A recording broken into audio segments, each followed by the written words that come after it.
তিনি বিহারে ডাক্তারি করতেন। ভারতবর্ষের বিহারের প্রত্যন্ত জায়গায় ডাক্তারি করতেন।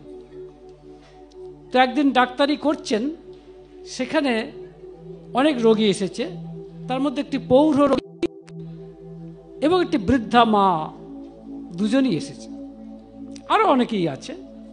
তো এই পৌর লোকটি যখন সময় এলো, তখন ডাক্তারবাবু জিজ্ঞেস করছেন, বলুন আপনার সমস্যা কি? পৌর লোকটি কিছু বলার আগেই প্রথমেই ডাক্তারবাবু হাত দুটি ধরে ফেলেছে।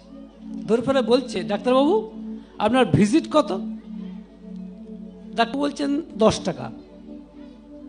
উনি বলছেন, আমি যে শুনেছিলাম 5 টাকা। তো বলছেন, সে তো আগে ছিল, এখন সব কিছুর দাম দর বাড়ছে, স্বাভাবিকভাবেই এখন 10 টাকা। তখন সে বলছে, আমি অমুক লোকের আত্মীয়, আমাকে একটু খাতির করবেন না? বোঝাতে চাইছে সে কোনো এমপি বা এমএলএর আত্মীয়। ডাক্তার বলছে, ঠিক আছে, আপনি না হয় অর্ধেক দেবেন, 5 টাকা দেবেন। তখন সে বলছে, ডাক্তারবাবু আমি 5 টাকা দিতে পারবো না, আপনাকে 3 টাকা দেব। ডাক্তার বলছে, কেন, আপনি কি গরিব? তাহলে আপনাকে একটা পয়সাও লাগবে না। তখন সে কিন্তু মুচকি হেসে এটা ওপর চালাকি করার চেষ্টা করছে। সে বলছে, আচ্ছা ডাক্তারবাবু, আপনারও থাক আমারও থাক, 4 টাকা দেবো আমরা। তখন ডাক্তারবাবু বুঝেছেন যে খুব বিষম পাল্লাই পড়েছেন। বলছেন, ঠিক আছে ঠিক আছে, সেসব ঠিক আছে, যা দেবেন দেবেন, আপনার সমস্যাটা বলুন। তো সমস্যাটা বলেছেন। সমস্যাটা শুনে তিনি বুঝতে পেরেছেন যে এই লোকের ডায়াবেটিস হয়েছে, মানে সুগার বেশি হয়েছে। তখন বলছেন, আপনার রক্তটা একটু পরীক্ষা করতে হবে।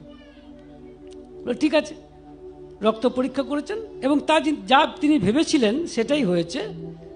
ব্লাডে রক্তের পরিমাণ বেশি, মানে সুগারের পরিমাণ বেশি। তখন তিনি বললেন, আপনার রক্তে চিনির পরিমাণ খুব বেশি। বিহারের জায়গা তো হিন্দিতে কথা বলে। তখন সে বলছে, এ তো তাজ্জব কি বাত হয়, খুন ভি চিনি হয়, মানে রক্তের মধ্যে চিনি আছে। ডাক্তারবাবু বলছে, হ্যাঁ সে অনেক কথা, খুব খান নাকি? বলছেন, খুব খাই ডাক্তারবাবু। বলল, ডাল মানে ভাত আলু এগুলো বেশি খান? খুব খাই ডাক্তারবাবু। তা কাজ করুন, এগুলোকে একটু কমিয়ে দিন, তাহলে আর ওষুধ লাগবে না, আপনি ভালো হয়ে যাবেন। তখন আর একবার সে ডাক্তারবাবুর হাত দুটো ধরে ফেলে বলছে, এটা বলবেন না ডাক্তারবাবু, আগে গরিব ছিলাম, তখন তেমন কিছু খেতে পাইনি, এখন আমার ক্ষেত হয়েছে, এখন আমার পয়সার অভাব নেই, এখন যদি আপনি বলেন না খেতে, তাহলে তো আমি নাচার। তখন ডাক্তারবাবু বলছেন যে, তাহলে তো ওষুধ খেতে হবে। ঠিক আছে, ওষুধ লিখুন। ওষুধ লিখছেন, তখন বলছেন, আচ্ছা ডাক্তারবাবু, ওষুধের দাম কত পড়বে? তখন ডাক্তারবাবু বলছেন, তা 50, 30 টাকায় হয় না? ডাক্তারবাবু বলছে, দেখুন ওষুধটা তো আমার হাতে নয়। যাই হোক, ওষুধ লিখে দিয়েছেন। তিনি কিন্তু প্রেসক্রিপশনটা নিয়ে চলে যাননি, বসে আছেন।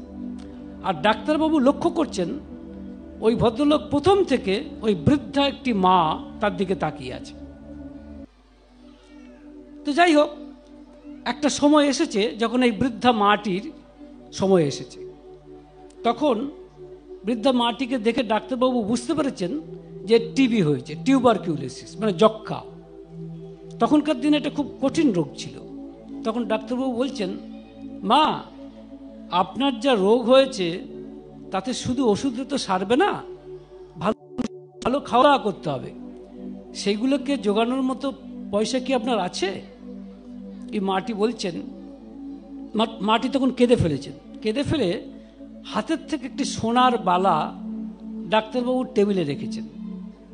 ডাক্তারবাবু আমার এই আছে, এই দিয়ে আপনি আমাকে চিকিৎসা করুন। তো ডাক্তারবাবু বলছেন যে, না না, এসব নিয়ে কি করবো, এসব তো আমি নিই না মা। আর সত্যি কথা বলতে ওই বালার যা দাম, চিকিৎসা হবে না। তখন তিনি বলছেন, তুমি এক কাজ করো মা, হাসপাতালে যাও, হাসপাতালে গিয়ে চিকিৎসা কর, সেখানে বিনা পয়সায় চিকিৎসা হবে।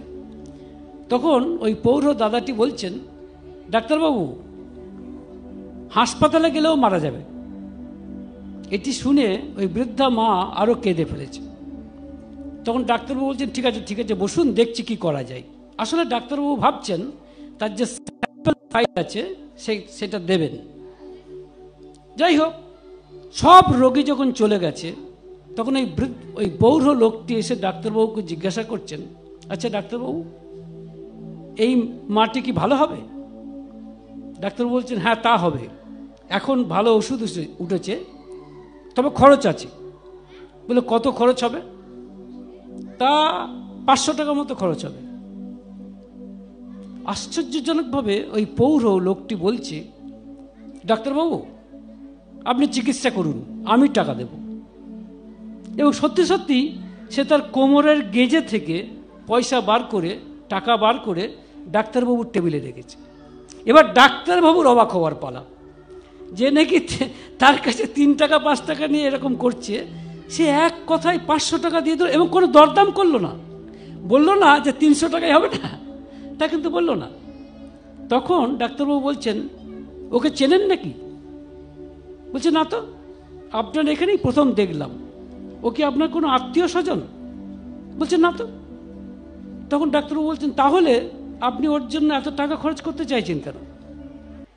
তখন বলছেন, আসলে কি জানেন ডাক্তারবাবু, আমরা বললাম না, আমরা যখন ছেলেবেলা তখন খুব গরিব ছিলাম, বাবা আমাদের খাওয়াতে পারতো না, তাই মাকে চিকিৎসা করাতে পারিনি।